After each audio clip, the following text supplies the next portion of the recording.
Now, around 15,000 suspected war crimes have been reported in Ukraine since the war began. Some 600 suspects have been identified. 80 prosecutions have begun. And our next report gets you all the details on the same. A Ukrainian court has sentenced 2 captured Russian soldiers to 11.5 years in jail for shelling a town in eastern Ukraine. It is the second war crimes verdict since the start of Russia's invasion in February. Alexander Bobakin and Alexander Ivanov, who both pleaded guilty last week, listened to the verdict at the Korolevska District Court in central Ukraine.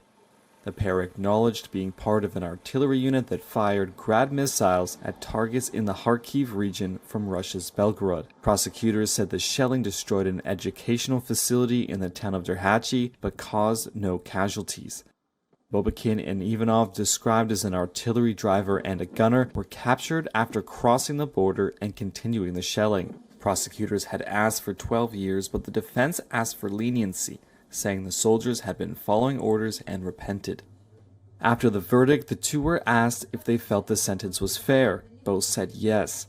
On May 23rd, a Ukrainian court sentenced a Russian soldier to life in prison for killing an unarmed civilian. Kyiv has accused Russia of atrocities and brutality against civilians during the invasion and says it has identified more than 10,000 possible war crimes.